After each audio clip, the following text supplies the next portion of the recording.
If you've always wanted to learn the piano, this video is for you. Now, the reason why most beginners quit the piano isn't lack of discipline, no. It's this word right here, direction. I've met so many people with so much passion for learning this instrument, but they just don't know exactly where to start. Today, on a call, a gentleman called Kenny was one of them. I can't say a biggest struggle because I'm a beginner. I think most of the times, because of the mentality of having to get things done on time, I try to put a lot of things together. I put too much, so I'm not able to, at the end of the day, come out with the best. But how to get things step by step, I know that from here I'm moving to this direction. From here, someone who can guide me in that direction. That's for me, I would say, my biggest struggle. And within a few minutes, we solved that problem once and for all. I really want to say that I'm very grateful. And indeed, you're a great teacher. Anytime I watch your YouTube videos, I was like, no, this guy indeed.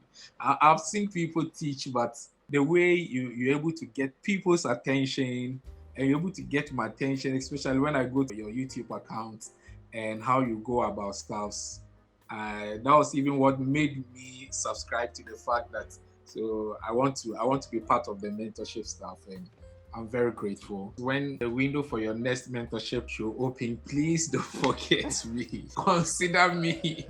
Consider me. I could tell you all about how I did it, but how about I just show you? Kenny, what's Good up? afternoon. How you doing? I'm super excited, super excited to meet you and to talk with you. For some months now, I've been watching your videos on YouTube. I was like, wow, this guy is so extraordinary in your teaching, in how you break things down. And I always say that God bless you. And today I have the opportunity to meet you. I'm so excited. Like, what's your biggest struggle on the piano? I can't say a biggest struggle because I'm a beginner. I think most of the times, because of the mentality of having to get things done on time, I try to put a lot of things together. I put too much, so I'm not able to, at the end of the day, come out with the best. But how to get things step by step, I know that from here I'm moving to this direction. From here, someone who can guide me in that direction. That's for me, I would say, my biggest struggle. If I should ask, do you know how to name the notes on the keyboard? Yes, please. Let me just do little test. What key is this? That's my E flat. Oh, okay. That is my B flat. Okay, perfect. I just needed these two things to at least get a sense of where we can go. So now this is Kenny. And Kenny wants to just learn the piano and just become an expert in the piano, right? But here's the thing. In order to become an expert on the piano, you have to become one with the piano, right? It's like a relationship. You're about to develop a relationship with this instrument. Definitely, the first thing that gave you a signal was your eyes. And so let's just take the piano as the woman. Because now the piano is going to be your woman. Now the first thing that happens is that you see the piano and then you draw close to the piano and then you touch the piano, then you hear its sound. So I'm trying to break everything down into very, very simple terms so that now we can just start to progress from there. You understand? Yeah. First of all, we are going to use three senses. One of the three senses that are going to be important. I'm just going to use sight, touch, and then hearing, right? It's going to progress by you first see the keyboard, then you touch the keyboard. So let me just write sight, right? Okay, that would be perfect. Sight, then you touch the keyboard with it. Then you hear the sound it produces. Okay. Right? There's a reason why I asked you whether you know how to name the keys on the keyboard, right? So when you met your lady, you asked her, okay, excuse me, how you doing? What's your name? Can I buy you a drink? You know, all that chitty chat, you get me? So Yeah. first of all, we can just look at the keyboard as like our lady. Excuse me, what's your name? My name is C. We got Yeah, I to get it. first of all know the names on the piano, right? We got to know its Yeah. name. And then before we could even get a handshake, or maybe the handshake came with the name. So, excuse me, what's your name? Then the handshake comes. So then the touch comes. So the handshake. Then my name Yeah. is Priscilla. Then the sound comes. You understand?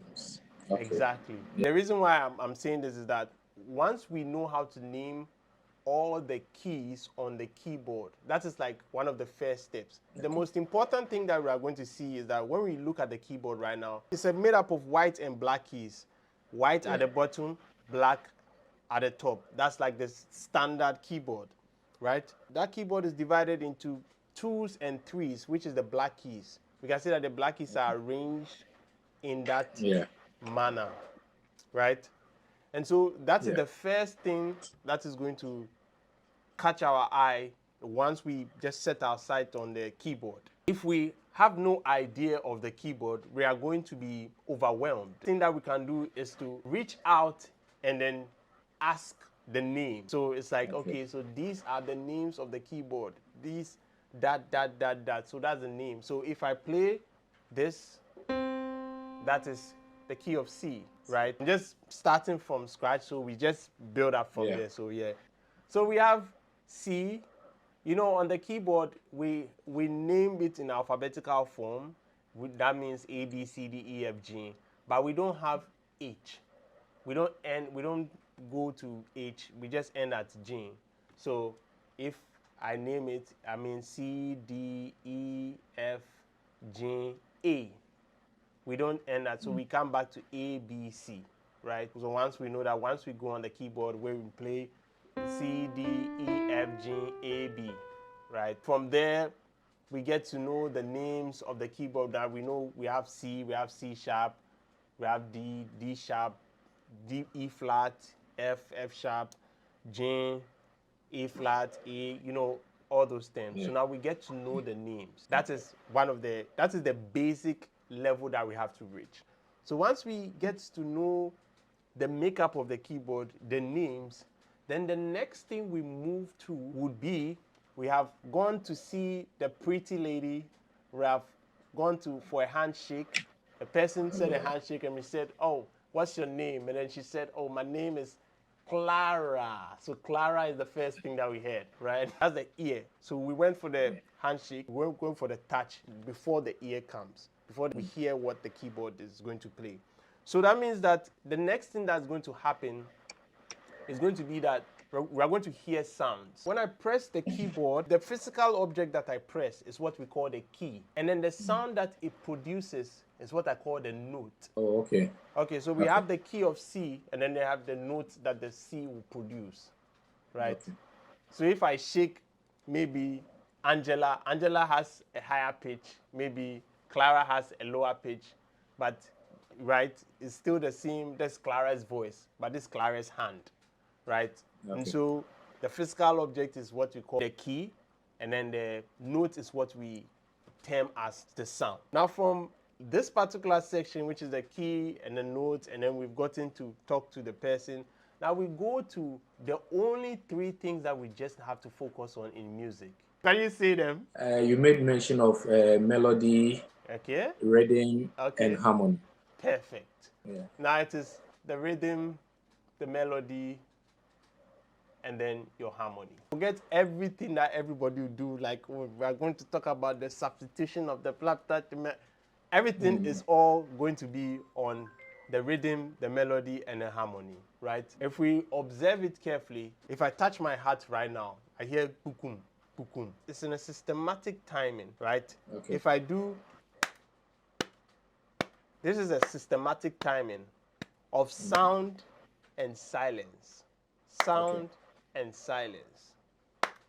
It has to be in a systematic timing, right? For it to be a rhythm. And when I say, when you say, oh, the guy is in rhythm, so the guy is moving with a systematic process or timing, that's what we call the rhythm. And so when you are trying to practice or train for rhythm, you don't even need music. Rhythm is in everything that we do. We have a walking pattern. We human beings are governed by habits. You see that maybe you're walking with somebody and the person is walking slowly. Walk fast. You know, the person has developed his walking rhythm. If I'm to do this right now, it's noise. Yeah. Right? You tell me to stop. But if I'm to do, you might start to, okay, where's this guy going? There's some music coming. There's some timing, right? And so one of the most important things that's going to really set you out or set you apart from other musicians is your ability to control your rhythm. Now, rhythm can be divided into several parts, right? And then one of the ways I like to make people, like, keep it simple for people is what I like to call time signatures. And then I'm sure you've heard it before. You know, we just take some aspects from, you know, classical music and stuff. I'm sure you've heard something like the semi-brave, the minim, the crochet, the quiver. I know it might seem like woo-woo, but we're not going to just I heard them. I heard them on your YouTube account. Yeah. If you check sheet music, you see that they have like something like this, and then there's something like this, and then you see these things. If you've like checked sheet music, this is what we call, like, that's the quiver. But that means that we are going too deep into it. The reason why I just want us to go to the surface level is that what I'm going to show you, which is like the semi-brave, the minim, the crotchets, the quiver, is just going to be like a guideline for us to basically understand how we'll just master the rhythm. We don't need to learn all these things. We just need to know what a semi-brave is. This is what a semi-brave is. This is what it looks like. This is what a minim is. This is what it looks like. This is what a crotchet is. This is what it looks like. And this is what a quiver is. And this is what it looks like. Right? Okay. And if I look at it, that's a semi-brave, minim, crotchet, quiver. Okay. Around rhythm, we just want to master these things, right? If we are going, there's something that we call BPM. And so if we have a rhythm, I created this, right? This is a clap. Yeah. It's a clap in a rhythm. But now if I put a timer there, I do this for 1 minute. How many claps can I get in that minute? And the amount of claps I can get systematically like this with the timing in that minute is what we would call the BPM. So the beats per minute. I'm saying claps. It could be the same thing. It could be knocking somebody's head how many times in a minute. So if we hear somebody say, oh, this is 50 BPM, this is 60 BPM, 70 BPM, that means it's 70 beats in a minute. 70 ka, ka, ka, ka, ka, ka. So if you count it in 1 minute, if you count the amount of times you did it, it's 70. So that means that if the BPM increases, if I do this, it's going to be more beats in a minute. Right. Now, the reason why I am teaching you this, or I just want you to understand the BPM, is that the BPM is going to help us control this semi-brave, minim, crotchet, and quiver that we have here. One thing too that we also have to like take note of is in a BPM, there's something that we call tempo. Oh, okay. Yes. And in a tempo just simply means how fast or slow the BPM is. Okay. So if I'm on 60 BPM, or how fast or slow the beat is, if I'm on 60 BPM, if someone says increase the tempo, that means increase it 61, 62, 70, 90 BPM, 100 BPM, right? Okay. Right. So you see how like we are progressing slowly, right? Yeah. Right. Yeah. We are just on rhythm. Rhythm can also get deep, trust me. All right, just on rhythm. Now, if we look at the tempo, let me give you 60 BPM on my keyboard here right now. Right now you can hear a beat, right? A click. Yeah. So this is 60 BPM. Yeah. And the reason why Okay. we need this is that now this is going to help us to be able to understand what the semi-breve, the minim, the crotchet, the quaver is. Okay. Let me go to the semi-breve. The semi-breve right here is 4 beats in a bar, right? Okay. The minim right here is 2 beats in a bar. The crotchet is 1 beat in a bar, and the quaver is half beat in a bar. Now, if I'm to demonstrate the same 60 BPM, when we say a semi-breve, which is 4 Semi-breve. beats in a bar, this particular thing, 4 beats in a bar. So if I'm to demonstrate right now, it's going to be this. What? 1, 2, 3, 4. 1, 2, 3, 4. 1, 2, 3, 4. So I'm waiting every time I count 4 beats, then I put my hand on the keyboard. So this thing is helping me build some kind of timing.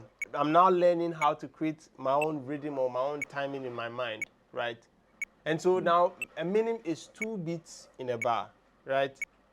Yeah. Okay. And then if we go for a minim is going to be, when we strike, we count 2, then we do another strike. So observe. 1, 2. 1, 2. 1, 2. That particular thing that I just did is also supposed to give us some kind of timing. We know that, okay, this is a minim, 2 beats in a bar, right? Okay. And then a crotchet is going to be 1 One. beat in a bar. So if I'm to demonstrate, it's going to be an. So every time the beat hits, I also hit. Now the reason why this particular thing, the reason why I'm teaching you this is that now when we get into, maybe there are some songs that I'll be playing, let's say on my left hand, I'll be playing like a semi-breve, 2, 3, 4, 1. Then on my right hand, I'll be playing like a minim. So 1, 2, 3, 4. 1, 2, 3, 4. 1. So the reason why I'm doing this is that we are trying to make sure that we get the foundations of Kenny right. Because once we get the foundations right, it will be easier. Once we just rooted you in like proper timing, that you have an idea of, okay, this timing, this is the timing they are using, that. It's not easy for you to now just learn the songs fast. So just take it like somebody who skips. It's just like, maybe if you want to be, I don't know whether it has changed, but like if you want to occupy like big positions in the world, you have to have maybe done like a national service for your country or something, or a community, something for your country. If they find out that you haven't done it, or maybe if you want to be a professor, you have to like write a thesis or something. You can't skip the step. If you get to the position and then you haven't done it, you have to go back and do it. So that's basically why I'm teaching this. Just like you want to learn change of subject without knowing fraction. Exactly. This is the only theory that you will learn, but now the exercises are the ones that would maybe take a while for your left hand. You are trying to build something that we would call finger independence. The way your left hand will be playing something and your right hand will be playing another thing, and they don't clash.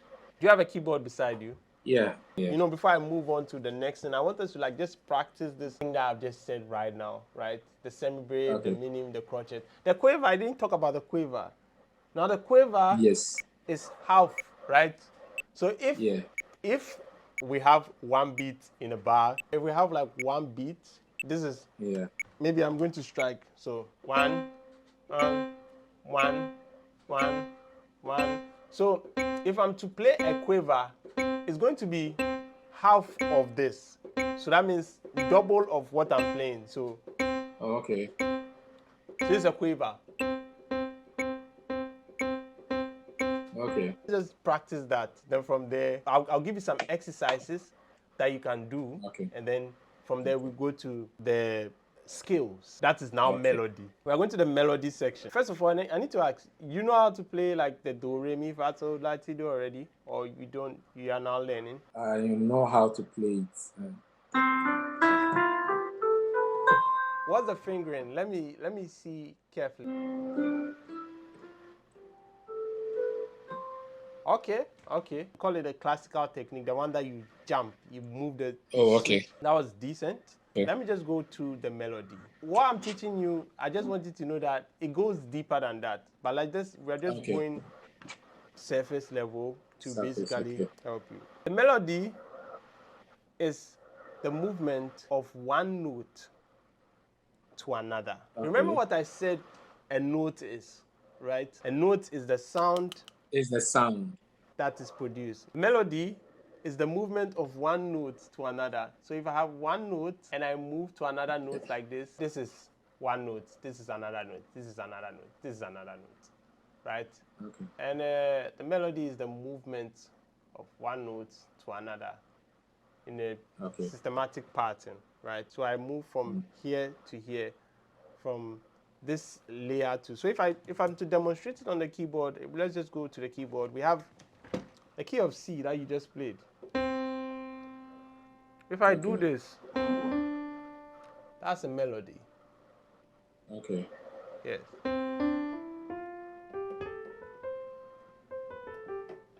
Sorry, that's a melody. Okay. That's a melody. I'm sure you've heard plenty melodies. So now what you have to understand is that anything that moves from one note to another is like a melody. So when you are listening to a singer sing, right, you can give me any normal, very common song that you know. Give me a common, very common song that you know. Okay. Oh.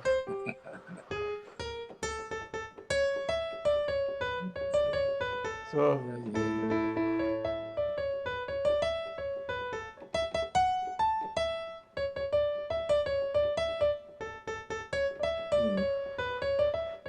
So something like that. That's like a melody. Okay. So Okay. the melody can be displayed in different forms.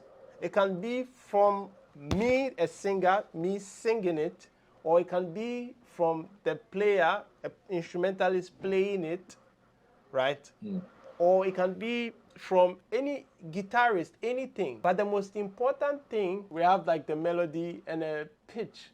The melody is dana se, da onyamina se, what you sang, right? Yeah. Now, what makes a melody is a pitch, right? Because if I start to play the book like this, there's no change in pitch, and that is what we call percussion, right? Any instrument that doesn't have like a change in pitch, it's just hitting the same pitch.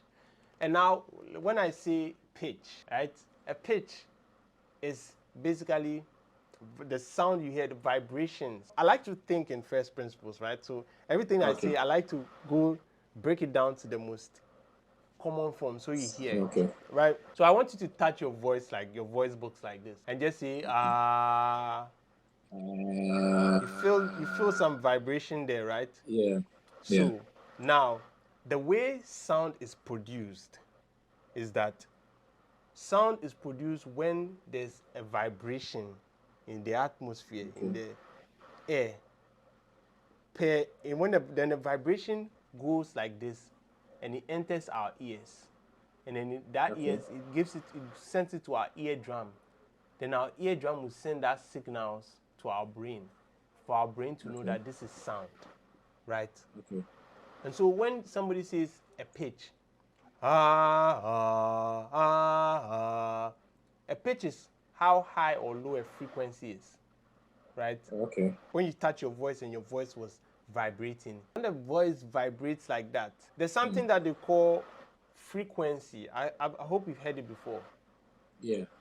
So now the frequency is how many times does this thing vibrate in 1 second? Right? So if I go up and down like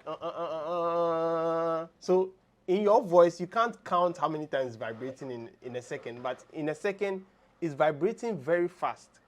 And so you hear somebody say, oh, Charlie, that's the frequency, that's the frequency. The frequency is just the amount of vibrations in a second. And so if somebody writes 250 to 7 hertz, frequencies, they use hertz to, and like measuring. So if somebody says 257 hertz, that means it's 257 vibrations in a second, right? And so if you are singing at a pitch, a key like middle C, this thing that you are hearing is 262 hertz. You understand? How did you know that? Like how? No, it's a standard calculation that I Okay. know. Yes. Okay. Yes, that I know, right? So if we have this 262 hertz, your brain knows it's because it's doing this. So anything that also vibrates at 262 hertz will still produce the same sound that you're hearing. This, my voice is vibrating around that hertz right now. Okay. All right. I do this. I change the. I'm coming. Let me show you something. Different sound, same frequency.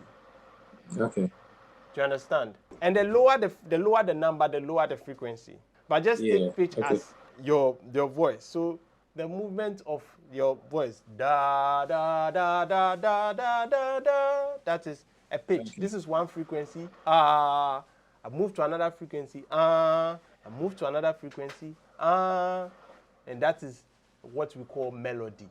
So it's the movement of one note to another. And so if I'm to break it down into more simple terms, this is the melody. In the melody, we have a note, right? If you look deep in the note is producing a sound. And then the sound is what we call the pitch, right? Okay. And then if you look deep into the pitch is just made up of sound, right? Okay. And if you look deep into the sound, it's made up of vibrations. Before we even move to like even the keyboard, we're entering inside, like you see that when you approach the keyboard, like there's some different level of understanding. Yeah. You can't explain it to people because you've gone deep. You just know what you are talking about. And so the melody is da na si da na ha si da wonya mi na si. Another instrument can play the same thing, right? Now the reason why the drum can't play that da na si is that the drum doesn't change its pitch. Okay. You understand? If it is one note, it's one note, right? The drum also is producing sound, right? And the sound that is producing, what I explained sound is vibrations per second. So it's also producing sound. It's also producing its vibrations per second. Because when you hit the drum, boom, you feel the place shake, right? Yeah. That's vibration, right? But it's only one it's only one pitch. It's only one pitch that is producing. So the drum can't play the melody. The only way drums play the melody is the talking drum. You know, the drums also have different, like the drum sets. Yes. Each of them produces different sound. Yes. So they all produce different pitches and sounds, right? Okay. They all produce different pitches and sounds. They both stay at the same pitch. Someone can say the drum can play a melody, but the problem is that kick that you hit, that kick is hitting the same pitch. It's only when you hit the kick and then you go and hit the snare, then you hit the cymbal, bang.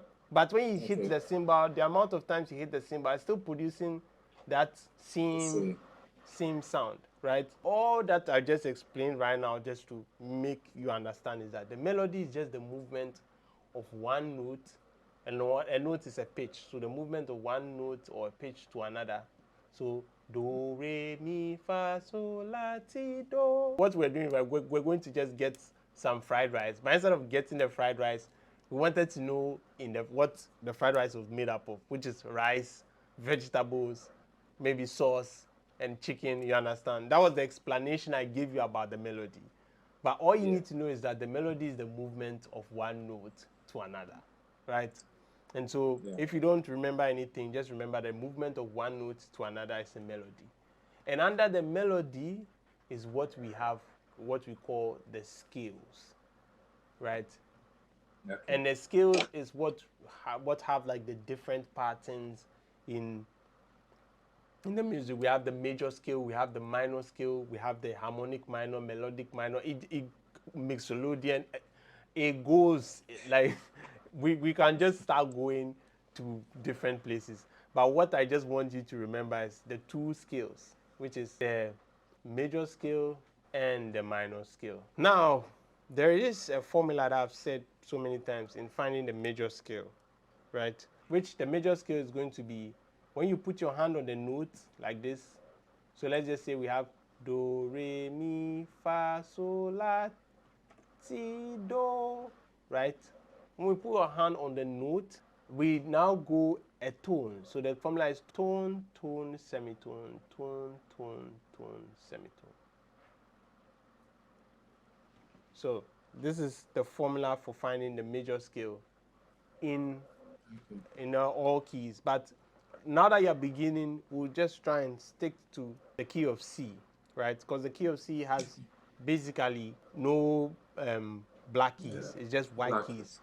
So now if we go to the keyboard, when I say a tone, do you know what a tone is and do you know what a semitone is? So a tone is moving two semitones or something. That's Great. Oh, this is perfect. At least you have like an idea of what a tone and a semitone is. The reason why I was asking is that now if we go to, this is let me go back to my piano. Now, if we take this key, a semitone is just the nearest key, the absolute nearest key that you see. And I'm not talking about like the nearest key. We have black and white keys. So what's the nearest key in front of you? That's a black key. Black key, yeah. So then that's C sharp, right? Yeah. That's a semitone. And so a tone is two tones, right? Okay. And so if I go back to the formula and I say the formula for finding the major scale is tone, tone, semitone, tone, tone, tone, semitone. It means that if you put your hand on C right now. Okay. Now go a tone away from C, what do you get? That would be a D. Now go a tone away from D, what do you get? An E. Now go a semitone away from E, what do you get? That would be F. Great. Now go a tone away from F, what do you get? G. Now go a tone away from G, what do you get? A. Great. Now go a tone away from A, what do you get?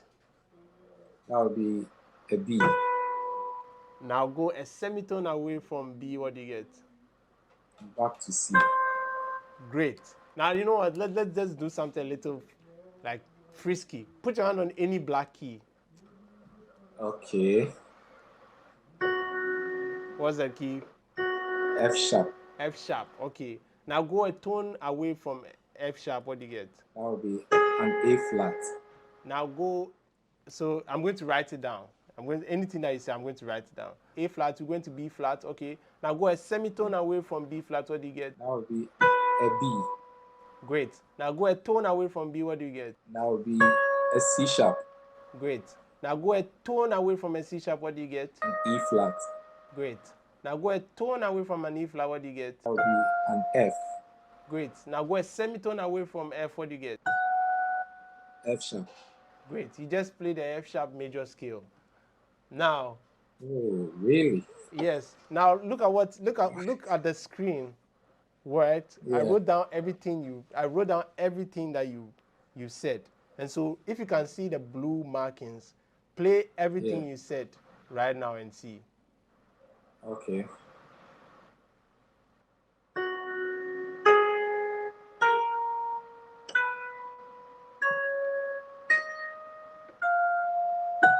Oh, yes, yeah.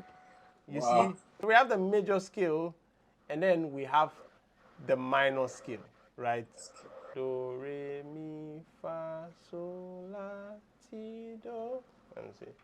Let's see. This is going to be minor. Let's see. So this is my first note. Tone, semitone, tone, tone, semitone, tone, tone. So this is the formula for finding the minor scale. So that one, yeah, that one you can write it down. That's like if you want to. At the end of the day, when you're learning the keyboard, you have to think of it as it's a feeling. It's like when you play this scale, it makes you happy.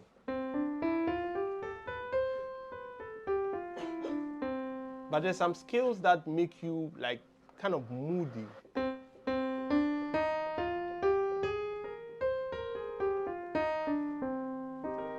So it's a feeling, and that is what the minor scale gives you. Okay, so this is the minor, this is the major. We are not going to confuse ourselves with that one.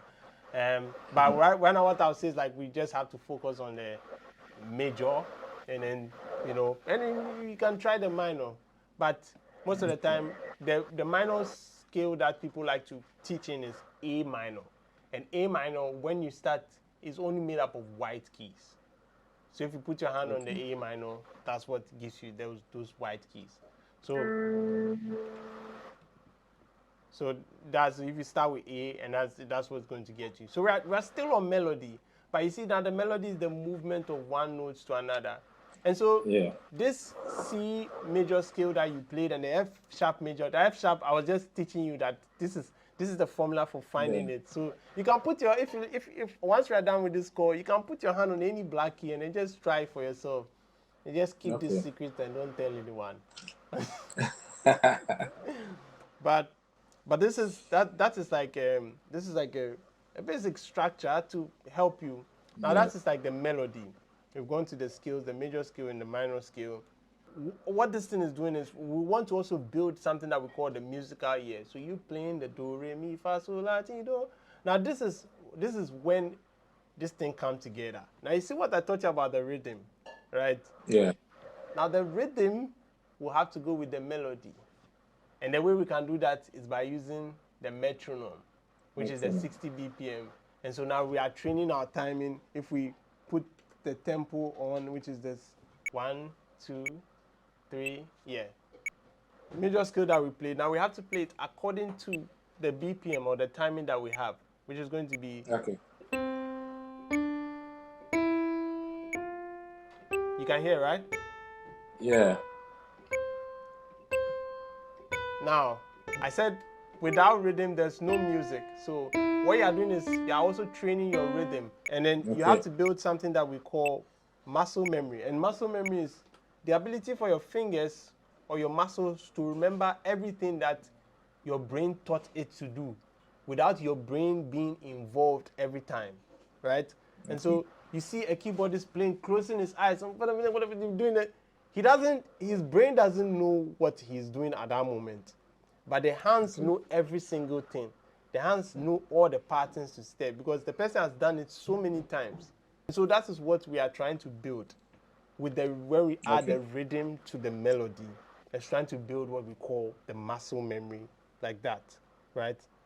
And so let's talk about the harmony. And the harmony that one is like one special thing. Let's cross it out. The harmony, if I'm to explain it in simple terms, is the combination of two or more melodies, or no, two or more notes, right? A melody is one note, the movement of one note to another. But the harmony is a combination of two or more notes, right? That's why when a politician is talking, he said, can we move in peace? Let me be peace and harmony, peace and everything, peace and harmony is moving, plenty people moving as one. So if I strike the key of C right now, this is just C, one note. But if I strike it with E, that is a harmony. You understand? That is it. So, and then if I go back, right, like let's say you're Ghanaian, right? And so if I put this thing here and then I say, okay, this is Ken. Ken is a Ghanaian, but Ken can identify Ghanaians, right? So it takes a Ghanaian to know a Ghanaian. And that's how, let's say, if two Ghanaians come together and they live in the same community, they are living in harmony. So harmony can be one note, it can be two notes, it can be three notes, it can be as much notes as you want. are they moving together as one? Do they sound pleasing to the ear? And that is what we call the harmony, right? And so if we go to the key of C that you played, it's not all the keys. If the black keys cannot move together in harmony with the key, the C major, it depends on the kind of song you are playing. Because the black keys are not in the C major scale, right? So let's just say this is me, this is Ken, right? Ken is going through maybe some bush. Can be quashy boys there. Right? But there are some people standing there, right? This is one pair, this is another guy, this is another guy, maybe. Then there's other people standing there, different colors and different colors. So who do you think Ken can move together with if he's going? Or who do you think Ken should greet if he gets to this point? The black guys. Yes, because those are like Ken. So I move and I look at okay, so this is guy, I can greet this guy, I can greet this guy. This guy is not part of me. I can't greet him. You understand? He doesn't have my vibe. So that kind of harmony wouldn't work. Right? That's why you see that somebody will add some two notes and it's not sounding nice. Because this guy is from Ghana, this guy is from maybe Japan. Like, you understand? Except maybe the Ghanaian likes fufu and the Japanese also likes fufu. You understand? Then they'll be like, oh, okay, we can connect in this way. That's why you see somebody will play some chord. It sounds weird, but it's connecting. Like your body is moving to it. You understand? It's made up of what we call maybe chords, triads. Chords is a group of notes that are played together. And then the chords is made up of, when I say triads, if I break it down, the simple chords, triad is, tri means three, right? So triad, which is three notes, right? Three notes. So if I play the key of C, you know how to play the C major chord, right? The C major is going to be 4-3, and then the minor is going to be 3-4. If I say 4-3, that means when I put my hand on the key, right, I count 4 semitones away from the key. So this is my hand. You know what semitone is, so I count 4 semitones away from the key. And then I put my hand on that key. That's my next key that I'm going to add to the key. Then after that, I count another 3 semitones away from the last key that I just put my hand on, right? And that's going to be my major triad. So you can try it. Let's try it. So put your hand on C right now. Now count 4 semitones away from C. That's E. You now count another 3 semitones away from E. Yes. Now that is the C major scale. So now put your hand on C sharp. Now count 4 semitones away from C sharp. Now count 3 semitones away from the F that he plays. That's C sharp major scale. That's C sharp major chord. That's a C the sharp. The notes in it is C sharp, F, and A flat. Exactly. Okay. So that's how we find the major chord, and so the minor chord will be the same thing. It's the 3-4. The minor chord is the same thing. So these are like techniques in which you use, right? And so the last formula. I have a lot of formulas. Formulas just make things easy for everybody, you know, because remember there are 12 keys on the keyboard, and so the formulas will just make everything that you've learned in one key easy to learn in the other keys. You understand? Okay. And that's why I like to use formulas, and that's why we use formulas. And so we just go, let's just go maybe C and say do, re, mi, fa, sol, la, si, do. I said the do is going to be a major chord. I'm giving you another formula. The do is going to be a major chord. The re is going to be a minor chord. The mi is going to be a minor chord too. The fa is going to be a major chord. The sol is going to be a major chord. The la is going to be a minor chord. The ti is going to be a diminished chord. And the do is going to be a major chord. Now, I've given you the formula for finding a major and a minor chord. I've not given you the formula for finding a diminished chord. So let me just give you the formula for finding a diminished chord. It's going to be 3, 3. So now if we go to the key of C, right? Everything that has happened in the key of C, if now we are going to play them in chord form like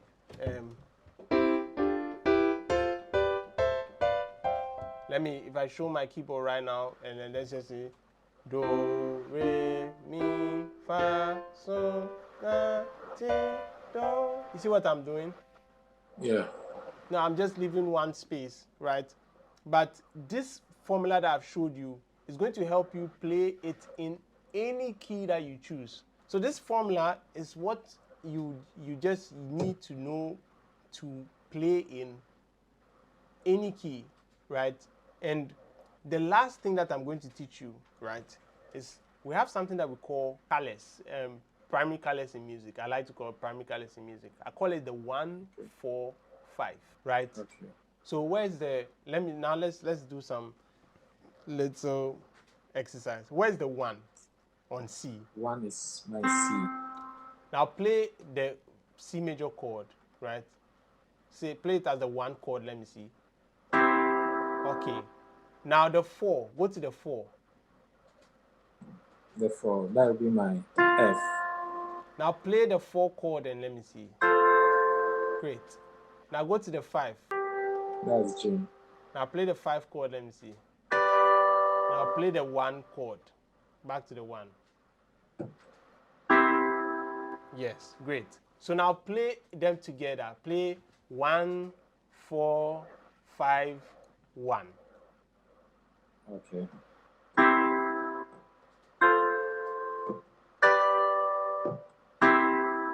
Great.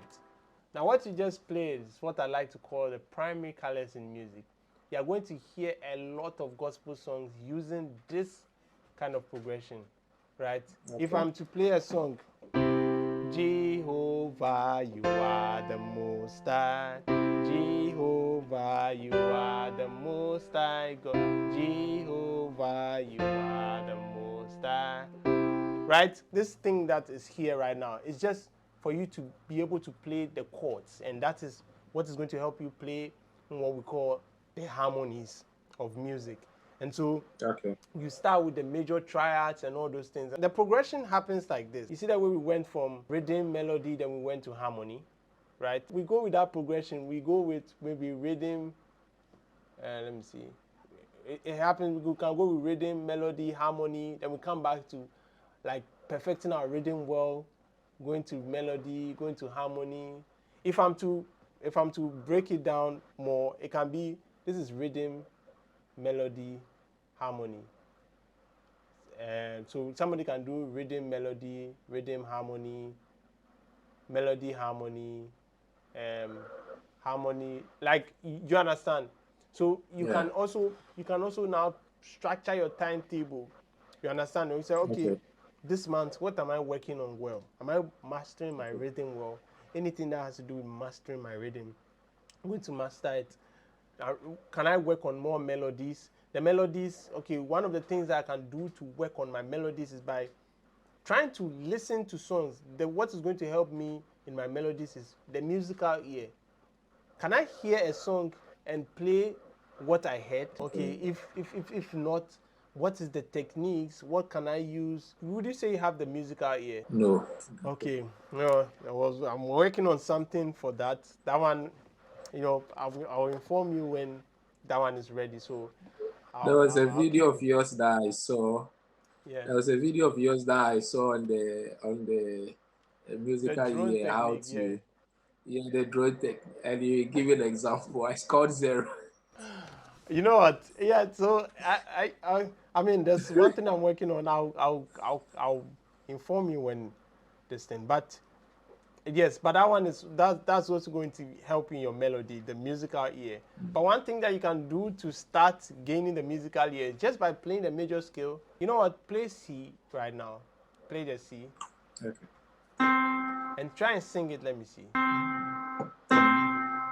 Sing it Come on. Oh, Yeah, you have it. It's there. You know? Yeah. So this particular thing, what we're going to do is that when you want to gain the musical ear, you need to know that first of all, right now you are hearing the music, right?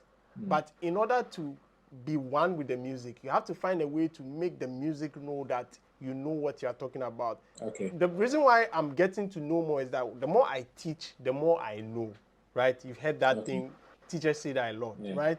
And so the way we can be able to get your musical ear locked in is if every time you play the major scale, you sing it, right? Okay. Play a note on the keyboard and see, can I hit that note? Am I hitting that note? The more it comes by repetition, you know, right? Okay. Like the way they say faith cometh by hearing and hearing of the word of God and stuff. You understand? So it's like it comes by repetition. So the more you repeat it, and it's not even this faith that I'm coming, confidence is built by the faith and the hearing of the notes, hearing it so many. So if I'm to, let me take a screenshot. If I'm to, like, let's say, last thing, just to iterate the last things, so that there's some actionable items. So you start with your rhythm, then you progress to your melody, then you progress to your harmony. So you start with your rhythm, see whether you have like a fair mastery of your rhythm, then from there you move to have a fair mastery of the melody. And with the melody you can't stay there for a long time. Just understand Okay. that the more you work on the basics, the more it's going to help you when you progress. Because if you don't, Okay. these are progressions in which like I take you, we go through, right? And so I Okay. hope like you'll be able to gain a lot from this Oh, conversation. a lot, a lot, a lot, a lot, a lot. But you made mention about some exercises on the melody, The exercises on the or maybe melody. if there's a video, maybe one of your YouTube video on exercises on melody, something. Oh, definitely. There should be some video stuff made on the exercises on melody and even the drone Okay. technique. But one thing I'll say is the exercises on the melody is best by playing the major scale and the minor scale. Okay. These two Okay. exercises, right? Now, what it's Okay. going to do is that let's just say the exercise I'm going to give you is that keep the rhythm, add the rhythm to the melody. So you are going to do the rhythm and the melody by playing the major scale. Maybe at the rhythm is going to be 60 BPM, and then try and get it to 100 BPM. Okay. You understand? So that's your Okay. exercise. You know, there's this saying that Bruce Lee said, I don't fear a man who has practiced 1,000 kicks, but I fear a man who has practiced one kick 1,000 times. You understand? So those are that's the exercise that I would say that we can start with, which is this particular exercise. And then definitely, Okay. yeah. And then there are so many exercises. If you type my channel right now, just type Okay. exercises. You go to my YouTube channel, Okay. just type, there are so many exercises. I was talking about the fact that when the window for your next mentorship should open, please don't forget me. Consider me. Consider me first. Okay. And above all, I really want to say that I'm very grateful. And indeed, you're a great teacher. Because anytime I watch your YouTube videos, I was like, no, this guy indeed. I've seen people teach, but the way you're able to get people's attention and you're able to get my attention, especially when I go to your YouTube account and how you go about stuffs. That was even what made me subscribe to the fact that so I want to be part of the mentorship stuff, and I'm very grateful. God bless you. And I'm praying that God gives you more strength, more wisdom, understanding in what you are doing, that you can be able to impart into this generation. So the mentorship is obviously it's called a controller master key, and then I just have like I always have a select few group of people, just like under the number of 10. I don't like to go above that one because I want to have ample time with each and everybody.